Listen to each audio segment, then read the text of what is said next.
I'm sure you've all heard about or read the book Power of Subconscious Mind, or you at least know about the subconscious mind.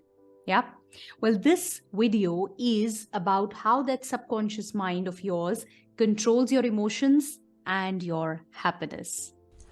Hi, I'm Aastha Tatia, daughter of two rock-solid pillars, mother to a lovely daughter, wife of a humor king, an engineer, MBA, corporate executive turned anchor person, now an author and a happiness coach, helping corporate leaders to build their happiness muscle by creating meaningful connections at their workplace.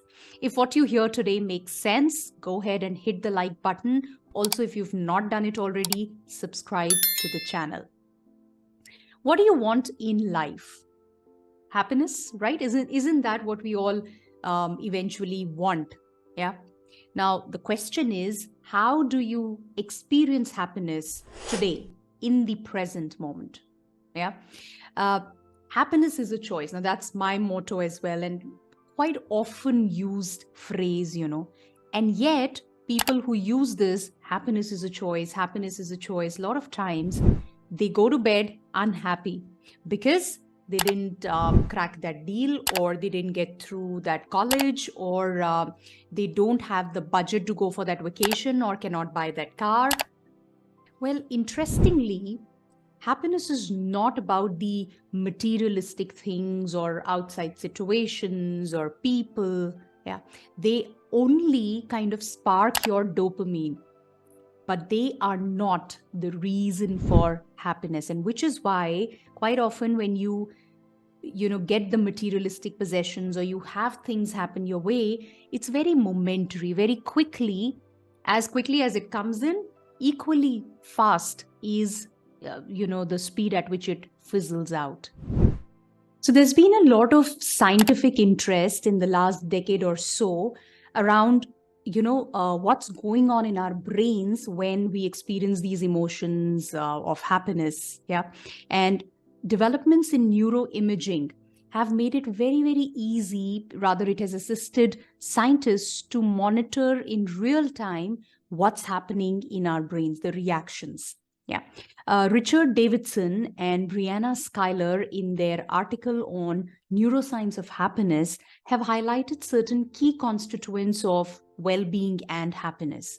So one of the things that they say is that how long are you able to sustain your happiness? The positive emotion determines the well-being.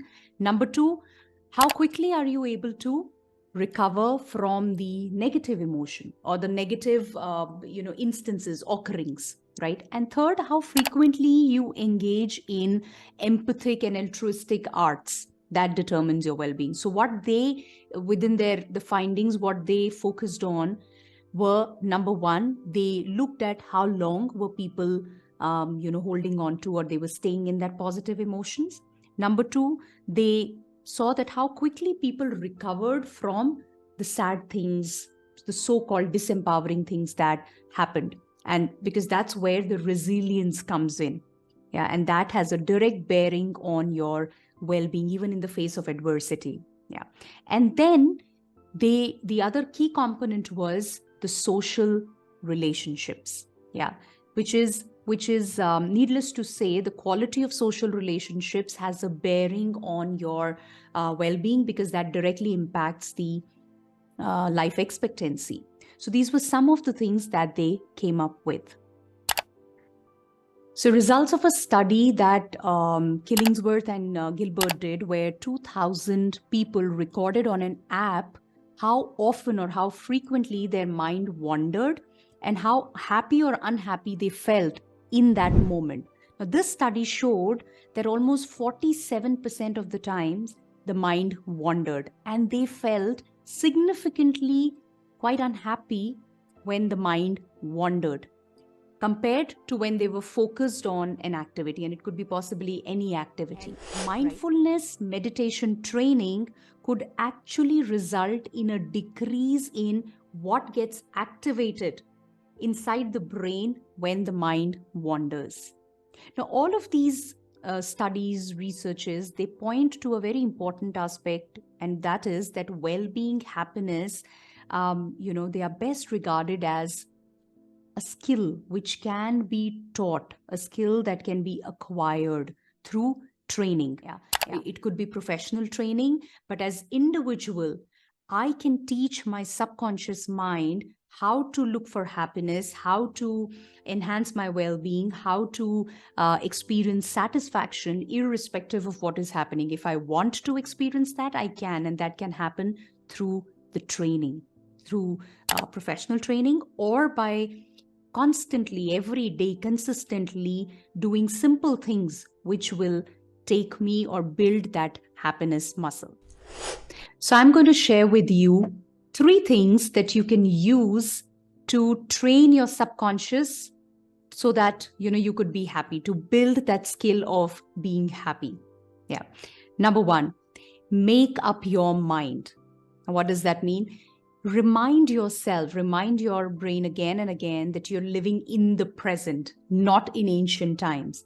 Now, interestingly, if I were to share with you how this brain has evolved, it's quite interesting to note that in prehistoric times, when man used to live in caves, back then there were life-threatening experiences waiting for him. There were predators around, and the moment he would step out of the cave, he would have to make decisions.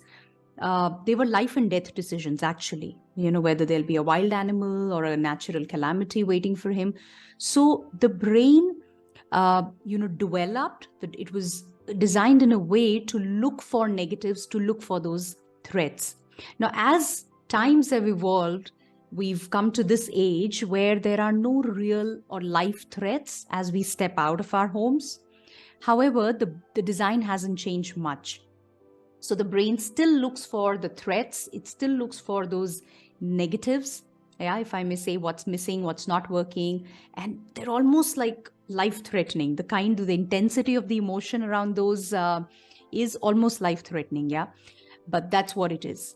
Now, if only one could remind ourselves with this awareness, if you can operate, that my brain is actually designed to look for negative, it's doing this by design, then that just helps you understand better. It just helps you bring your focus back to, okay, I'm living here in the present now. I'm not living in the ancient times, and my brain is going to do this. So the awareness helps a lot. Constantly reminding yourself helps a lot. The second, train yourself to focus on gratitude. Now, this one you would have heard elsewhere, but for a new reason. Make conscious, concerted effort to experience gratitude rather than letting the disempowering feelings to dominate your perception. Now, Kim and Maglio gave a very beautiful example. They use dinner example with friends to, explain this. So when you're at dinner with friends, consciously strive to experience gratitude, to feel happy about what a pleasant experience I'm having. And consciously also try and reduce, not focus on that, having dinner with friends means I have less time left for doing other things. So don't let that pressure, that stress dominate you. So strive to reduce that as well. And number 3, start looking out for happiness around you. As simple as it may sound, but this definitely needs a lot of training and practice, where look out for happiness around you. You will have so many instances. You will see people around you who are very, very happy, very, very cheerful, joyous, even though they have very limited resources, and you'll be wondering what keeps them happy. Be around such people. Figure out how do they manage themselves. Not that they don't go through those so-called disempowering or negative instances, adverse circumstances, and yet they manage to keep themselves happy. So what are they doing? Can I learn from them? Can I pick up on that? But the fundamental remains the same, that once I know this, I can train my brain. When I'm constantly and consciously doing this, looking out for happiness, then somewhere I'm training my brain to look for that. Because remember, default My brain looks for what's not working. It looks for negative. It looks for threat. That's what it's designed for. So here I'm training it to look for happiness outside. Happiness outside. What more? Where? Positive people. Good in. That's what. Yeah. Remember, your subconscious mind plays a vital role in determining or you experiencing happiness, right? So you've got to train this brain, and you can do that. When you train your brain, you decide how do you want to feel in any moment. You train it to focus on what you really desire and to create more and more happiness. Make sense? In the comments, let me know what is your takeaway from this. What did you get from this? And also write down which has been the happiest moment for you. Like when you look out, the 3 things that I spoke about, when you look out, what do you see which can make you super happy?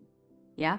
Write that down so that anybody who comes in here, reads the comments, feels happiness, feels that yes, there's so much to be happy about. And in a way, you also show them, you kind of give them a permission slip that, hey, within this setup, within this scenario also, you can be happy, right? So do that.